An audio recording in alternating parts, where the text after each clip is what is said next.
Wednesday, August 8, 2018, Planning and Zoning Commission meeting to order. Next item on our agenda will be the hearing of residents. Tiffany, do we have anybody signed up? All right. Does anybody wish to come make any comments during hearing of residents? See anybody? All right. Next item on our agenda is the consent agenda, the minutes for the July 25th, 2018 regular meeting. Commissioners?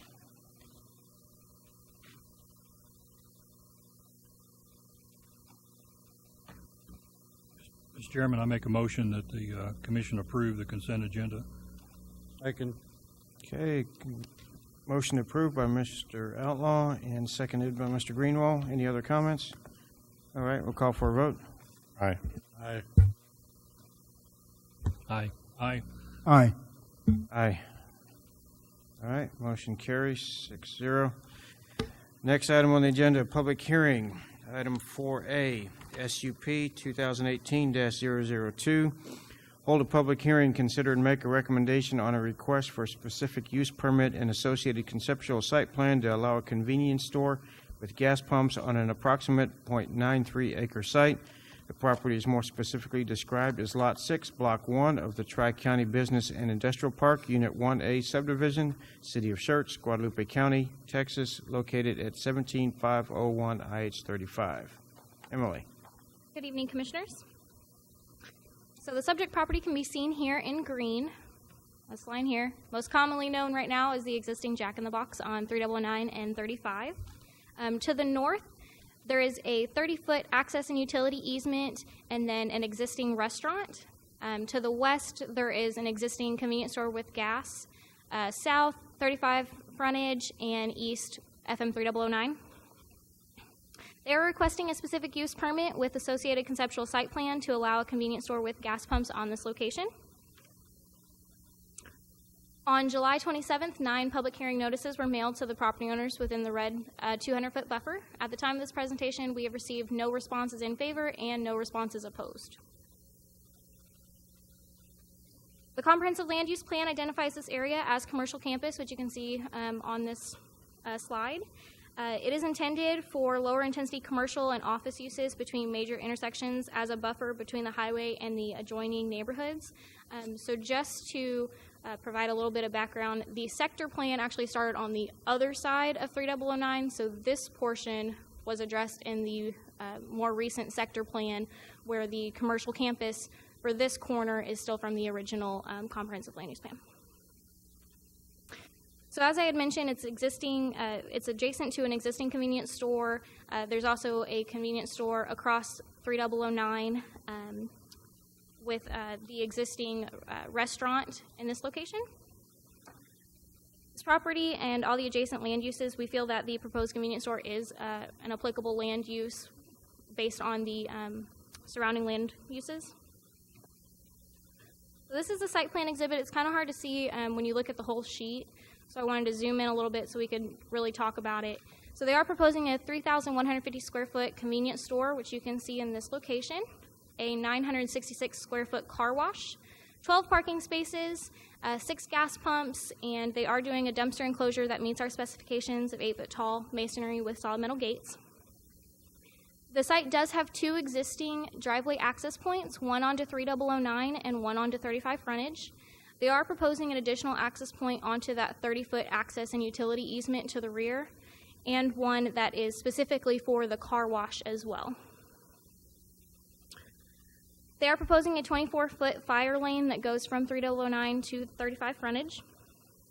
The traffic impact analysis is still under review by TxDOT and the City of Schertz Engineering Department, but with the current state of its review, staff is comfortable moving forward with the project at this time.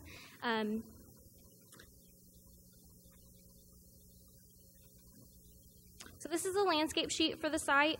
They are meeting all of the required landscape per the UDC with the required shade trees and shrub screening on 35 and 3009, along with the adjacent property. All landscaping will be watered by an underground automatic irrigation system per our specifications, and they are proposing a total of 32 trees on site. This next sheet is the convenience store elevations. It does comply with the exterior construction and design standards and will be constructed of chopped stone and stucco, which is what you see on this screen. Same with the gas canopy and car wash. It's proposed to be of the same material. City staff is making a recommendation of approval of the SUP with three conditions. The first being that TxDOT and the City of Schertz Engineering Department approve the TIA and the drainage report. The next two are our standard conditions on a specific use permit. A building permit is approved within 1 year of the adoption of the SUP ordinance, and the use begins operation within 2 years of the issuance of the necessary building permits. There is multiple representatives of the project here that would like to make a presentation during the public hearing as well. All right, and with that, we will open the public hearing at 6:06.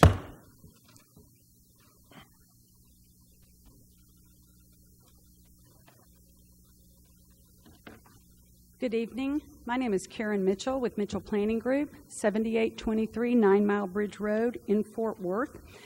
I would like to introduce our team that's here tonight. In case you guys have questions that I'm not able to answer, we have somebody here that would be able to answer it. We have Mr. Chris Benny, who is the real estate manager with 7-Eleven Corporate. We have Mr. John Bennett, who is the market manager for this region with 7-Eleven Corporate. We have Mr. Shane Partridge, who is a development consultant, and Mr. David Tipton, who is the development leader with CEI Engineering, who are the engineers working on this project. The property owner was trying to get here, and luckily we flew up from Dallas-Fort Worth before the storms hit, so we got here early, but he wasn't that lucky, so he's probably still sitting on the tarmac at Dallas Love. Anyway, so hopefully we'll be able to answer any questions that you guys may have. Oh, wait, hold on. I need to know how to do this. What do we have? Over here. Right here. Okay, sorry. Get out of that. Okay. All right. So you guys all know where this site is, and you also know that we're here really to ask for approval of an SUP of the area that's outlined in orange. The retail part and the car wash are all permitted uses by right. It's the fuel that we are asking to have an SUP on. And an SUP is actually really a good thing because with the SUP, you guys will know exactly what you would get at that location. I do have some artist renderings of what we anticipate this site to look like. So we're proposing to redevelop this property, not only bring it into compliance with the UDC, but also go above and beyond those requirements. The beauty of redevelopment, as you all know, is that it typically spurs more redevelopment, and before you know it, you're going to have an intersection that you really ultimately wanted the city to start looking like. I want to thank the city staff for allowing us to move forward with this, with the conditions of working out the drive approach and the drainage issues with TxDOT and the TIA with the city engineers.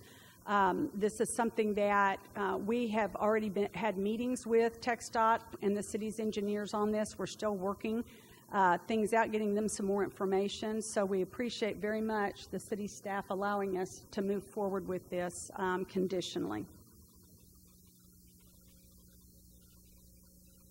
So as you all know, you may or may not know about 7-Eleven. 7-Eleven was one of the very, very, very first convenience stores that had fuel sales. It started back in 1927. It's headquartered in Irving, Texas. It operates and franchises and licenses thousands of stores in over 18 countries.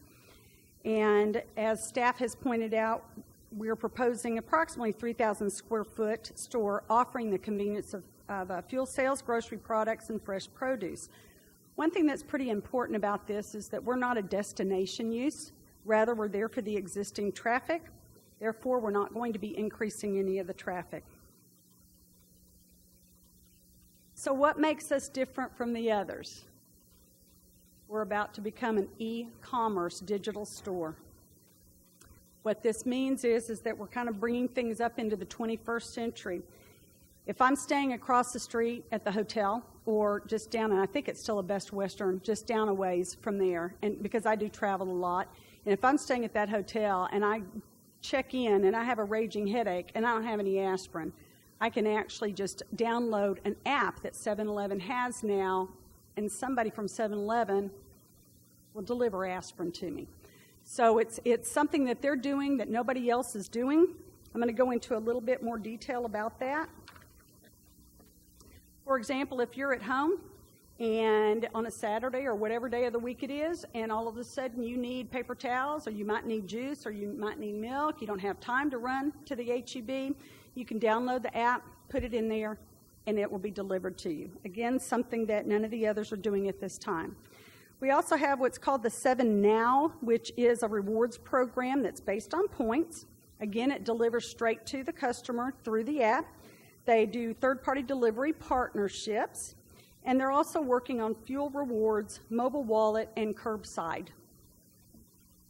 Inside the operation, so 7-Eleven really focuses on, they focus more on fresh foods. So this is something that I don't know if our competitors focus on fresh foods, but we do, so that's a huge deal. It's a very convenient for those people who are on the go. It's a robust merchandising. The gentleman who is here tonight handles this part of this, so he'd be able to answer any questions that you guys may have. When we first came to the city, we were going to initially submit our standard elevation, but we worked with the city staff. The city staff said, is there any way you can do something nicer than this? And we certainly can, and we did. And so this is what we're proposing. Instead of building our typical prototype, we're doing more of a hill country theme. It's going to be primarily stone. It's going to have cedar accents, and on the back side it'll have cedar and stucco accents. And then we have a standing seam metal, that's easy for me to say, right? Standing seam metal awning on the top. We are proposing this building to be 100% masonry. So the landscaping provisions of the UDC require us to provide a superior landscape plan. Staff had said it's 32 trees. I had counted 33 trees, so it's either 32 or 33 trees that we're proposing. And these are shade trees that we're proposing on this site, along with plenty of shrubs around the parking areas. We're complying with what the UDC requires in an effort to make this a premier store, not only for 7-Eleven, but also for the city. So there are 3 entities, and I was hoping that the property owner was going to be here, who's the applicant, was going to be here, but I did speak with him in detail, so I feel comfortable with going ahead and moving forward telling you this information. There are 3 other entities that are looking at this site. All 3 of them are fast food, and the property owner related that the letter of intent from one of the fast food facilities, he has 2 backups, also from fast food, but that they're only going to remodel the building. So what does that mean? The existing building that's there right now is considered vested as far as landscaping, as far as parking, as far as impervious coverage is concerned. And so if another fast food comes in and they comply with those areas that the city has already determined to be vested, then you're not going to get the landscaping that we're providing and bringing things up to snuff with what your UDC requires. So along the current use, Jack in the Box is there right now. The use itself is conforming, but us redeveloping the property, bringing it into compliance with the UDC, we're also raising the bar for the other users that do what we do, so that hopefully they're going to raise the bar as well. Usually my experience with this is when one comes in that looks a lot nicer, in order for everybody else to compete, they're going to do something to make theirs look nicer too, and that's just the nature of the beast.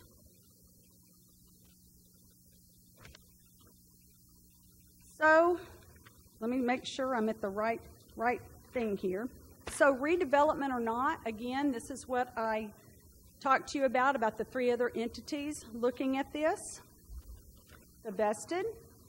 So these are, and I don't know if they're too dark for you guys to see it. Maybe you guys can see it better on your computer screen because what I'm looking at looks pretty dark. But basically, we're proposing to raise the bar. So we're going to be increasing the landscaping and the trees, constructing a hill country design building, providing a service that no one else provides. By doing all of these things, hopefully, like I said, they'll enhance their sites as well.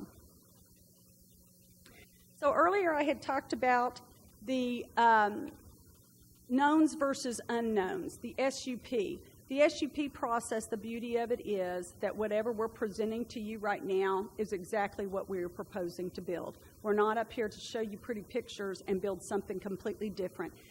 This particular slide shows the trees that we're proposing. The next one, when they're at maturity, this is what is being proposed. So we just kind of lightened that up a little bit so that you could see through and see the building. This right here shows the car wash and also the landscaping we're putting in. One of the big things is, and I don't know if I said this in the presentation or not, but we are proposing to take the pole sign down and put up a monument sign. So that's another one of the biggies that we are proposing to do that will make this site and make this corner really look nice. So in summary, by the end of the year, 7-Eleven will be an e-commerce provider.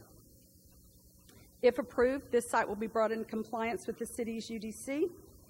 If approved and once built, the hope is that like users will improve their site operations in order to compete.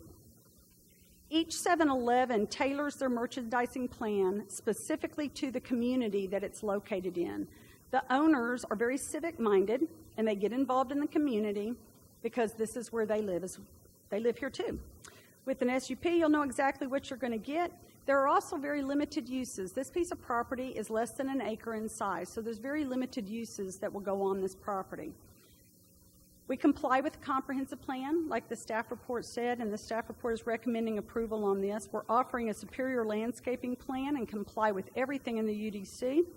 We did a collaborative approach with the city staff on making sure that the architecture of this fit in with the community the way that you guys would like to see it, so it's not our prototypical building.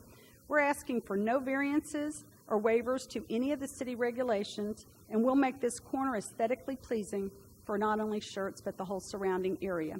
I'll be happy to answer any questions you all may have. All right, well, this is a public hearing, so if there's anyone out there in the audience that wishes to come and make any comments on this, please step up to the microphone there and state your name and address for the record.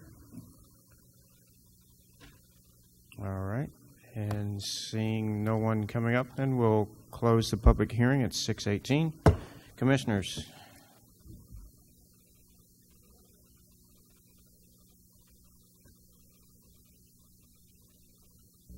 You guys are aware that there's a large amount of drainage water that flows in there almost at the entrance to Jack in the Box? Yes, sir, and that's one of the things that we are working with TxDOT on. Any kind of improvement that we're going to have to make to that area, we're going to be taking care of the drainage. Okay. Thank you. This comment may be directed more to city staff, but in relation to drainage and your comment, any one of us can drive along I-35 in Schertz and FM 78 in Schertz, and without fail, nearly every entrance to a commercial lot floods in a rain. You can get 2 feet of water that sits there for hours and hours after the rain is finished. It doesn't drain. I don't know if it's our problem or our engineer's problem or a developer's engineer problem or a TxDOT problem, but it's going to happen here because you can drive down there and you can stop at any one of the businesses on 35 and 78, and the water's 2 feet deep after a rain. I don't know how we stop that. I don't know what do we do with it, and whose job is it to maintain that kind of stuff? Is it ours?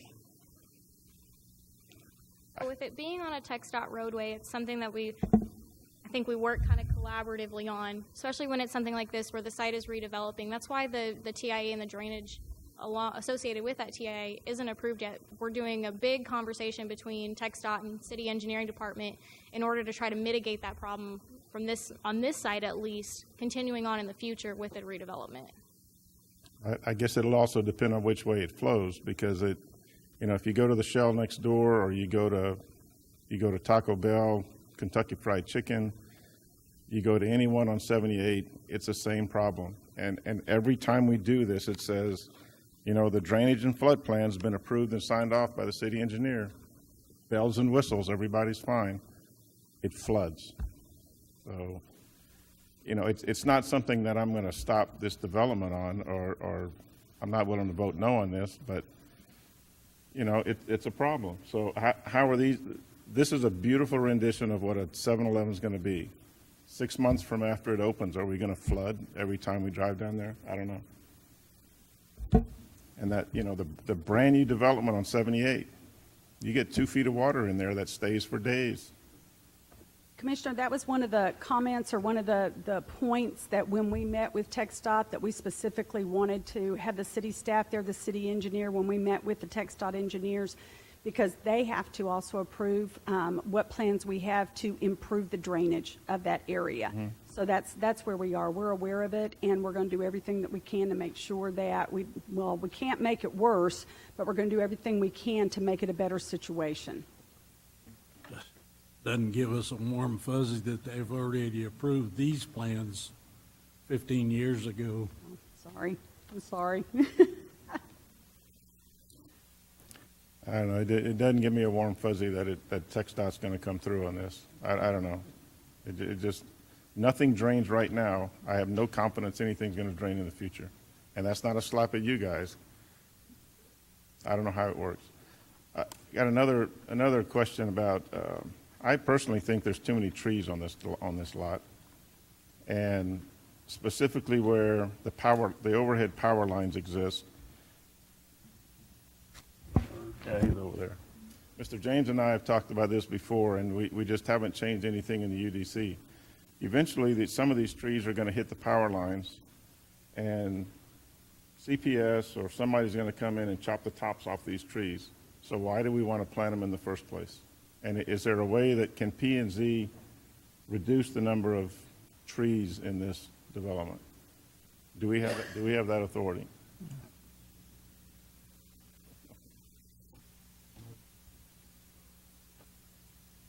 Not that I'm aware of, but I'm going to look at Bryce and get a confirmation. I would not like to plant a tree underneath a power line. I do not believe that there is a way to reduce the requirements. There is an ability via the SCP for Planning and Zoning Commission to make a recommendation to increase requirements, and City Council then to approve and/or of their own volition increase requirements. But I am not aware of a way in our code that they can reduce them as a function of the SUP.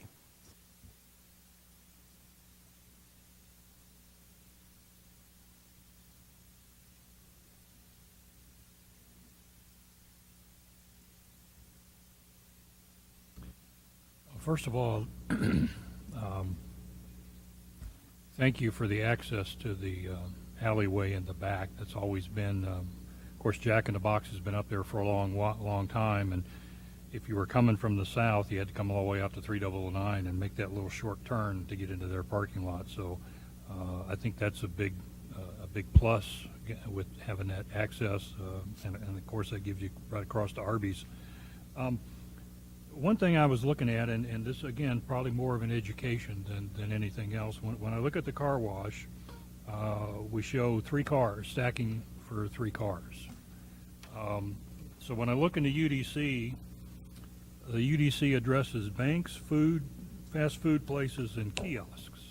Okay, and it lays out requirements 5, 7, and 3. And the only reason this is a potential concern is because that entrance, if you get number 4 in there, they're blocking that alleyway. So since the UDC only talks about those 3 types of businesses, how would we look at the car wash aspect of this and decide how much stacking space we need? So it's definitely something that we are aware of and is on our list of things that we probably need to address. There's more things that have drive-throughs and require stacking than banks and ATMs at this point. When we looked at it, we tried to evaluate, thinking conceptually, how many people would you wait to get through a car wash before you would get in? Trying to, to work with the applicant on what they felt was appropriate as well. So it's kind of where we came in with one car in the car wash itself and then 3 stacking. But we do not have a specific requirement that states car washes have to have X number of Okay. stacking. But it's on your, It's on the and not list. just car washes, but you finally realize. Stacking in general, yes, sir. As long as they don't offer free car washes for a week. That's all I had. Thank you, Emily.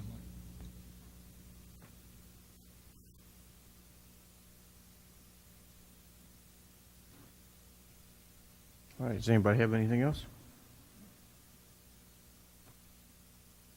I guess just out of personal curiosity, I know you have another 7-Eleven in town that's down 3009. It's you have a franchisee in there. Is the store going to be run by a franchisee? Is it going to be run by corporate?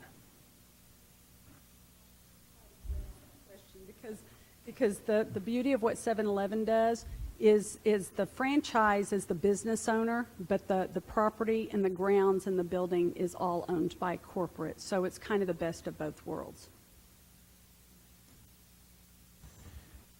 But is that going to infringe on his area of responsibility?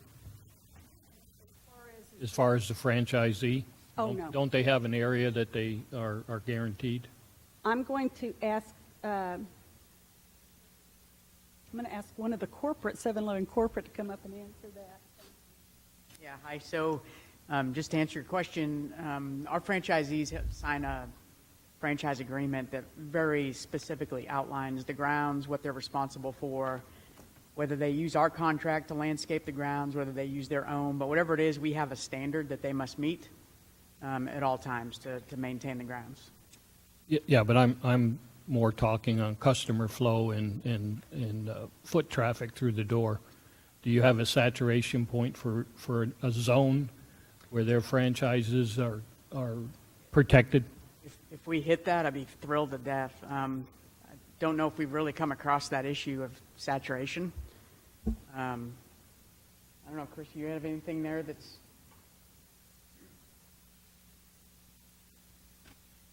Good evening. My name is Chris Benny, 611 Gazania Field, San Antonio, Texas. We do have a network plan that comes together, so we look at how it impacts surrounding stores. Our market analysis will look into several factors.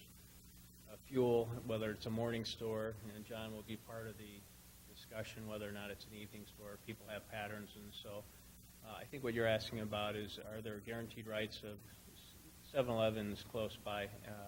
There are in limited cases, but it's really in downtown markets. But in an urban market, especially on an expressway, the patterns here would be almost completely different than if we were on the opposite side of the street. So we wouldn't necessarily, it's case by case, but in this case, we wouldn't have a protective plan for the franchisee that was mentioned, kind of a different. Do you feel the market will bear those two that close together? Absolutely, and you'll see it in how they're set up. So this store may actually be marketed and merchandised differently than another 7-Eleven. There will be core products. We have Slurpee. We have several things that are proprietary. All the stores contain that, but you'll see differential stores set up based on what the demographics are in the area. If it's going to be pulling more in an evening crowd versus a morning crowd, so they'll be distinctive in that. You'll see a very different store, for instance, from Steve John's store. He's the franchisee here in Schertz over on Roy Richards. These two stores will look totally different from a store. Yeah, I like the design that you brought forward. I think that's great, and I think it will improve that area up there. Thank you. And I would agree with Commissioner Ray's comment there. This is a nice product. I mean, a store is a store, gas pumps are gas pumps. There's not much you can do to dress them up, but you did come in with a good plan. It looks nice, and that's definitely an improvement for that corner. So, gentlemen, if nobody has anything else, this will be... Just one more question. Again, education. So we have an applicant here for a special use permit.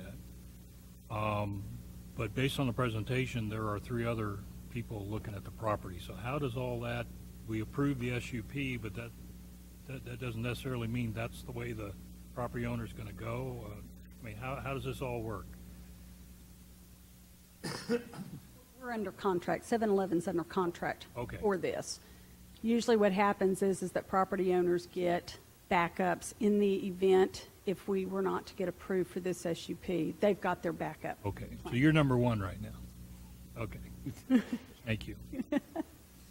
So with that, Mr. Chairman, I'd like to make a motion that the commission recommend approval to the city council on the special use permit 2018-002. And I'll second it. And that would be with the conditions? Yes, with the conditions specified by staff. All right, motion by Mr. Outlaw, second by Mr. Ray. Any other comments or questions? All right, hearing none, call for a vote. Aye. Aye. Aye. Aye. Aye. Aye. All right, motion carries 6-0. And thank you very much for coming in.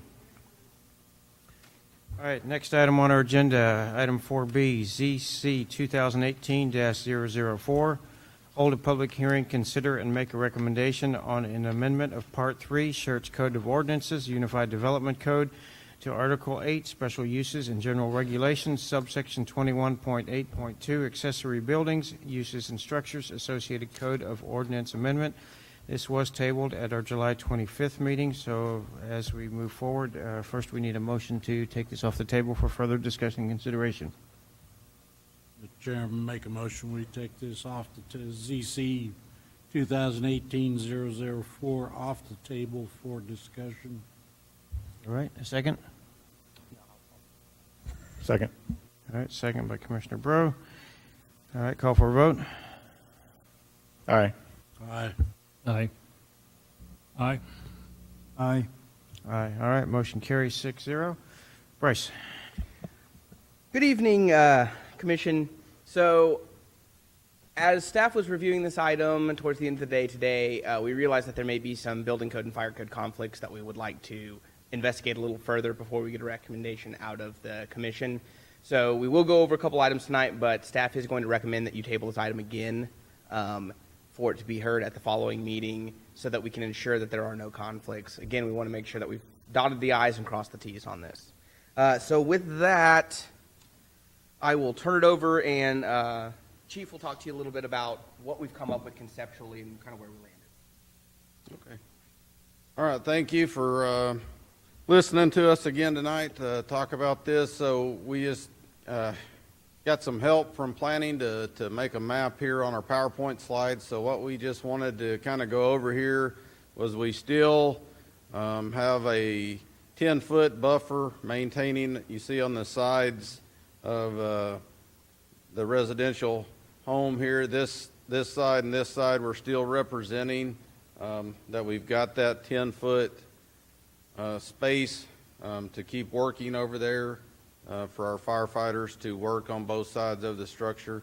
And then what we did back here, just to kind of show you here, is to say any storage building could go back here, providing that it's still maintaining the 3-foot property line. But the big change that we took away from our meeting last time was coming in this area here and saying if they come inside that 10-foot structure right here in the red, it would be fire rated. And so that was kind of our takeaway from the discussion last time. And so we're going to go back again and talk about more of that language, but that's generally what we come up with after our last meeting. So if there's any questions I can answer off of our slide here, I would be happy to do that.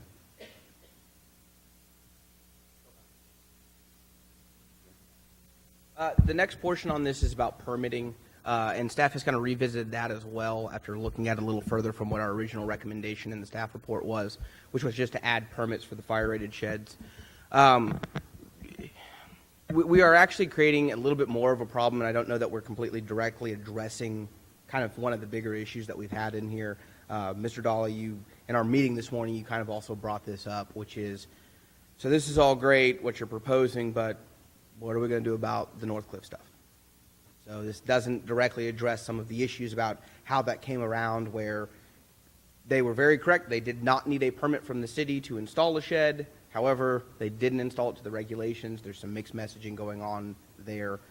So with that, the new staff recommendation is actually going to be that we do look at permitting all sheds, and we are happy to support that. However, I will say that the direction that council has been moving is in a deregulation, kind of reducing permit requirements to make things more flexible.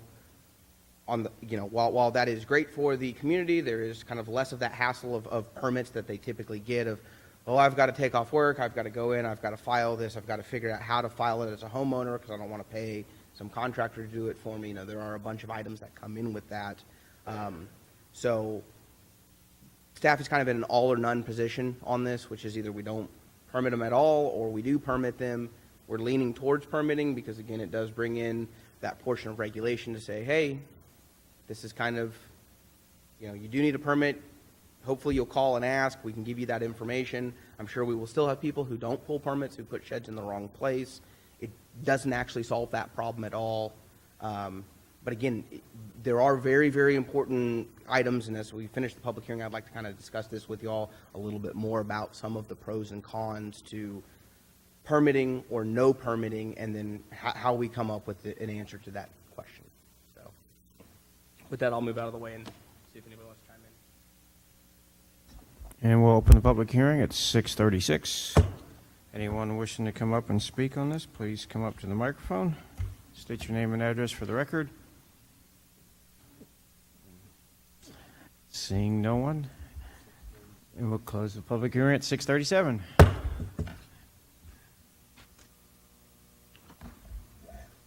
So wherever the commission wants to start on discussion, I guess we can start with the graphic and the fire department, if we want to start there, and then kind of wrap up with the permitting conversation, which is a little different policy basis than the fire stuff.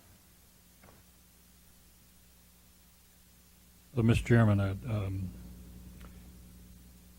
question, so looking at the diagram, and talking about me in particular and my house, as long as I can meet the 10 and the 3 on the side, I would still be allowed to put a shed in the side yard as long as I can meet those criteria. Okay, and then you stole my thunder, Bryce. You're reading my mind, but I understand the situation, and we'll see what you come up with. Thanks. So, and to be clear, this concept is the concept we are looking to carry forward. It's just how we write it up and how we present it, which again, it's an item where we want to potentially look at maybe some amendments to fire and or building code, in addition to UDC items, kind of see where it all best falls out, because we may have a few possible conflicts and definitely some conflicting scenarios that we really want to think through and make sure that we've addressed. The concept they presented here in this picture as the potential forthcoming rule, I think it's good. It covers everything that we've talked about. It allows flexibility if people bought the right size lots, so I think it's good. And I don't think there should be any discussion anymore that we don't permit the building of sheds or the placing of sheds. I don't care where you buy the shed at, or the building of it by some contractor. They should be permitted, because what are you going to do a year from now when you have rules, but you aren't able to enforce those rules because you have no idea when a shed goes up? The shed's been sitting there for a year, and now it's a problem because somebody's house next door burnt down and the firefighters couldn't get by a shed in the side yard. So unless you're going to take property owners to court, which is not going to get you anywhere because you didn't do anything to begin with to prevent the problem from occurring, so the city's at fault for not permitting or not permitting those things. Okay? So I think, yes, I think you should go back to permitting them. I'm sorry that I'm having to advocate that, but I think that's the only way to prevent future trouble and problems. But I think your proposal is great. Now, I don't know how to write it up.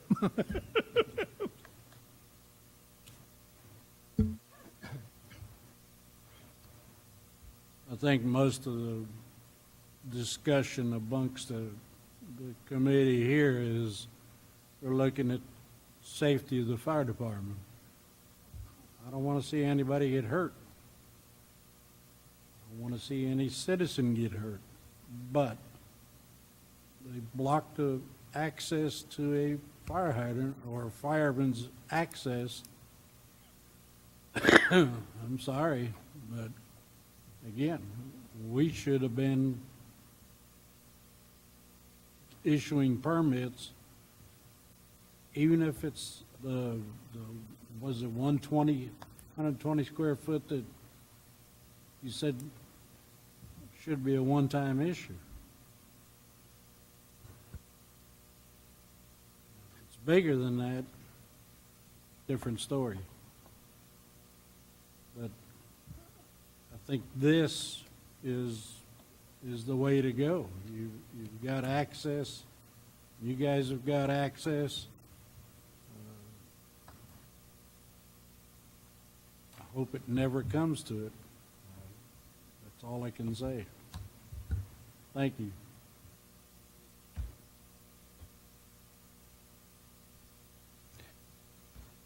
Bryce, on the permitting, isn't there an IT solution, at least to get the process started? So, yes and no, and let me see if I can frame up this conversation really well. So, to permit or not to permit, I suppose is the question. Oh, come on, I didn't get anything out of you, Dan, on that. You worked all day. That took you all day, right? Actually, that was an off-the-cuff item. I'm Yeah. pretty good about them occasionally. So, there are a lot of great things in theory that come with permitting. So in theory, assuming everyone follows the rules, we should be eliminating almost all of these problems. If we require all sheds to be permitted, everybody's putting them exactly where they need to be, everybody's pulling permits, everybody's compliant, they're all fire rated when they need to be, they're all set back where they need to be, they're installed appropriately, they're not in utility easements, et cetera, et cetera, et cetera. In practice, that's not the way it works at all. In fact, I could give you a ballpark guess at best of how I personally think that probably works, but everyone probably has their own perceptions, because you probably see sheds go up that are illegal that you're like, said he permitted that? Well, we probably didn't, even when we had the permitting requirements, because there was a point in time 2 years ago, about 2 years ago, that we required permits for every shed. Every accessory structure had to have this. This problem still exists, I can almost guarantee, prior to us removing the permits. Now, one of the things that did happen when we removed the permits, and could be attributed to this, is because there is not a permit, the perception potentially from a homeowner or property owner is, well, I don't need a permit, so there's no regulations. That's not the case. We know that's not the case. We have been doing outreach the best that we can, and we have some plans or we can come up with some plans to probably do even more, to really get it out to the public about what it means to install a shed. So even if you don't have a permit, you still got to comply with the rules. We've updated our website about a month ago or so to include a lot more information that's very easy to understand, less kind of code citation, more shed has to be 3 feet off the property line, 10 feet from your house, layman's terms, here's what this actually means, bullet point items to follow.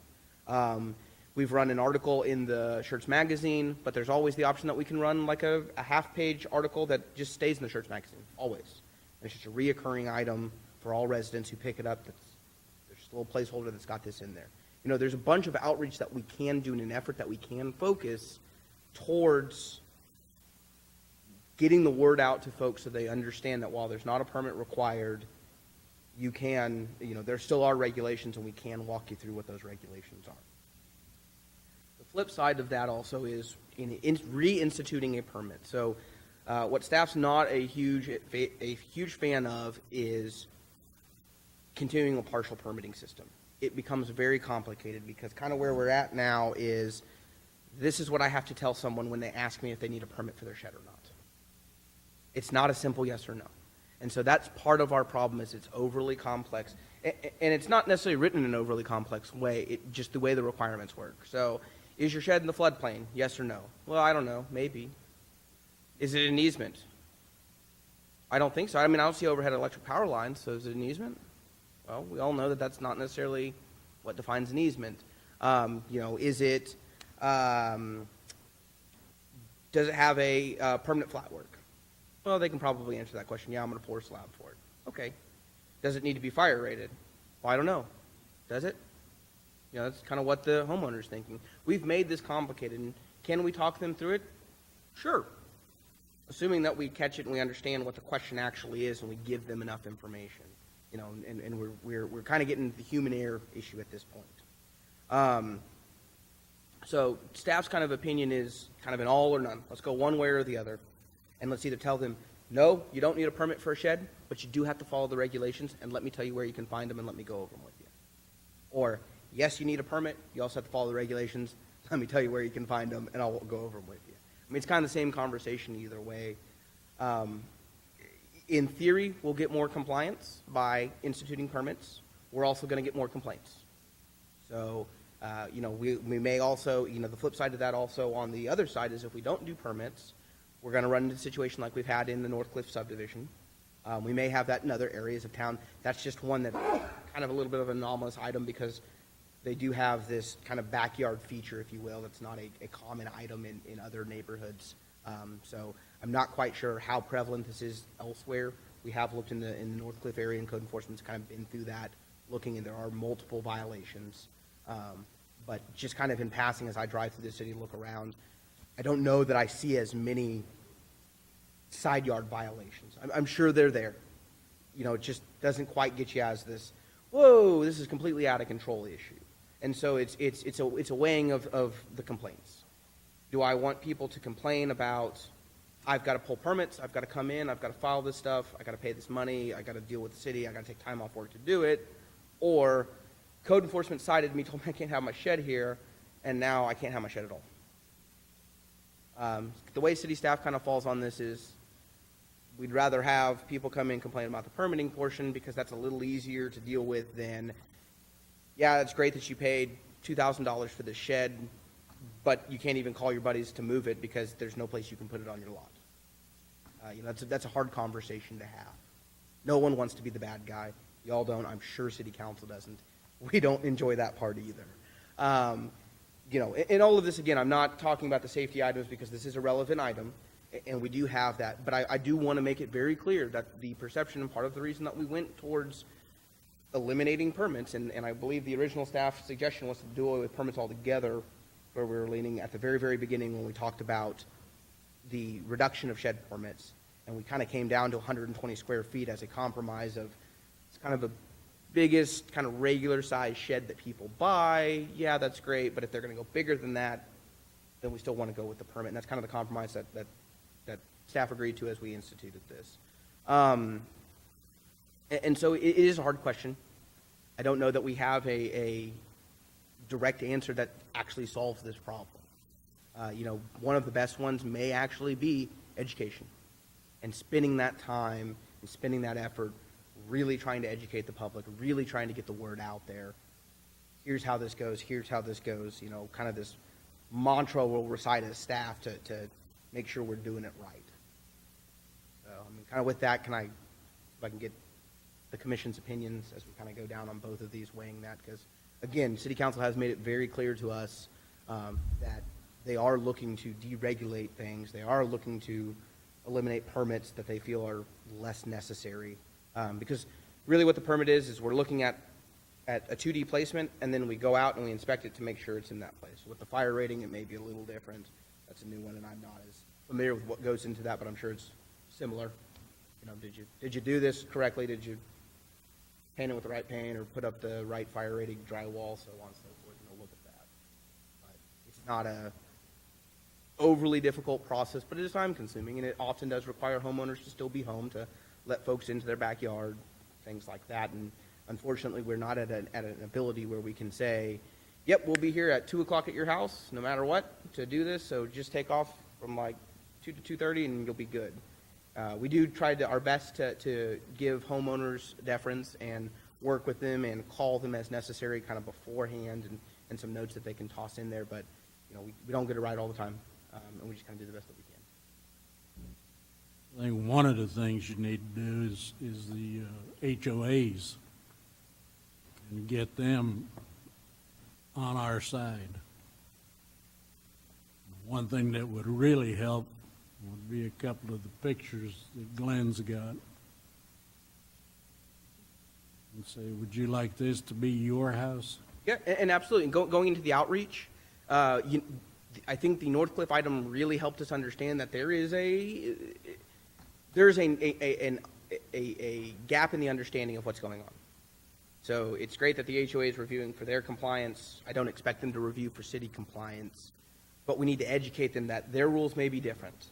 And so they really need to stress that, or help us by stressing that to their folks to say, have you talked to the city about this also?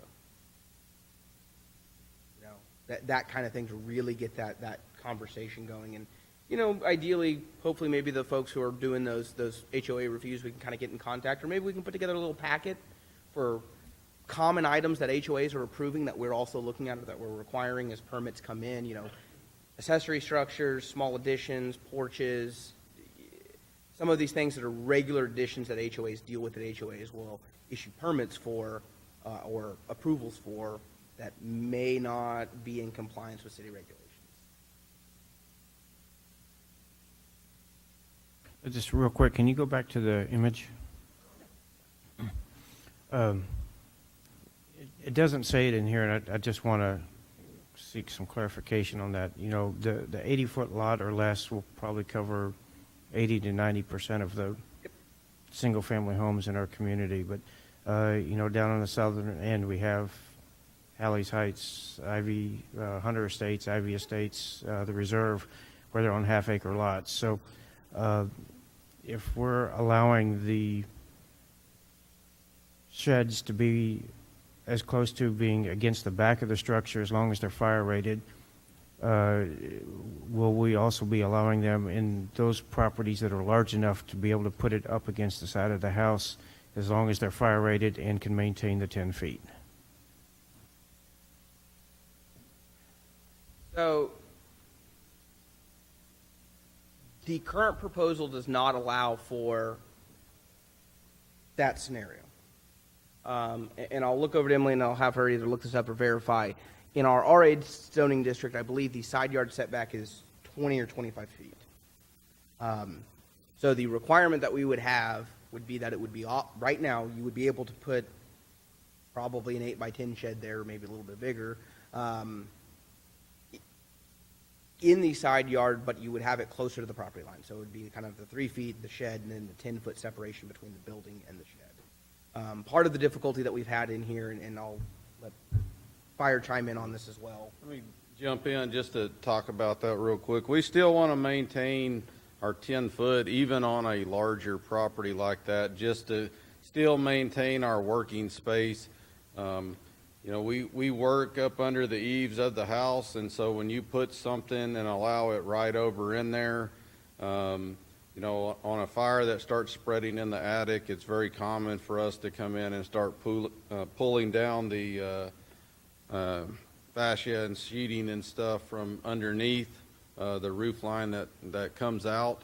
And so allowing something still up in there is still going to compromise our workspace and have us trying to fight through that shed if we've got to get up in that attic space right there at that point. So that's why we're still asking for that 10-foot, just so we can still have access to that roof line all the way around that comes out from the brick or whatever from the side of the house. A couple of comments. First off, on your drawing, that one arrowhead for the 10 feet, the 10 feet is the hatched area and all the way out to the property line, correct? Because it's actually 13 feet from the property line to the house. So this is the 10-foot call there is from property line to edge of building. Okay. Along the side. Oh, I see. Because it's so this is, this is denoting the setback. The blue is denoting kind of what the 3-foot looks like, kind of all the way around the property. So yes, on most of our, we kind of think of kind of traditional suburban subdivision lots, you won't be able to have a shed in the side yard unless you've got a kind of much larger lot or a pie-shaped lot that may get really big at the back, bigger corner lot, and we have some that are just kind of larger lots. Right. Now, on our half-acre zoning and even larger than that, yeah, typically space is a much less issue because they're got a lot more area. It's typically almost the same size house on just a much larger lot. And then kind of a tongue-in-cheek comment about your inspections and homeowners being home. I had 2 inspections on my roof. I was home for both of them, and I never saw either one of those inspectors. They just checked it and left a green card. Okay, so I understand. You know, you're kind of stuck between a roof, you know, between a rock and a hard spot. And you know, I was at that council meeting. Well, I wasn't at the meeting, but I watched that video a couple of times and kind of get a feel for. I like the idea of the education and the outreach, because my concern wasn't so much that you have to have a permit, but my question was, how do I know the rules if I don't have to get a permit? So if there's another way to do that, and you think you can get good results from it, you know, I'm okay with that, but we need, if that's the way we go, we just need to go into it with our eyes open, that what are we going to do afterwards when we start finding non-compliant sheds? Are we going to enforce it? Are we going to look the other way? You know, so it's just something, you know, and I get the feeling you guys are thinking about all that. So with that, Mr. Chairman, based on the request from city staff, I'd like to make a motion that the commission table this discussion and action until the next meeting. All right, I have a motion to retable this item. Do we have any other discussion, or do I have a second? Second. All right, so motion by Mr. Outlaw, second by Mr. Greenwald. Commissioners, any other comments, questions? All right, call for a vote. Aye. Aye. Aye. Aye. Aye. Aye. All right, motion carries 6-0. Thank you very much. Let me see what you guys bring to us at the next one. All right, next item on the agenda, requests and announcements. Request by commissioners to place items on a future planning and zoning agenda. Gentlemen, do we have anything? Mr. Bro. I would like to discuss some UDC updates regarding our requirements to plant trees when they are directly underneath power lines and within a utility easement.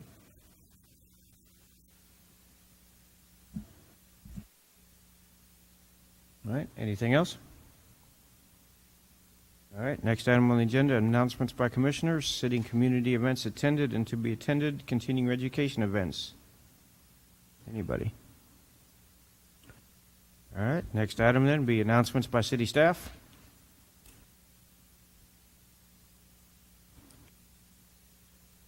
City staff doesn't have any announcements.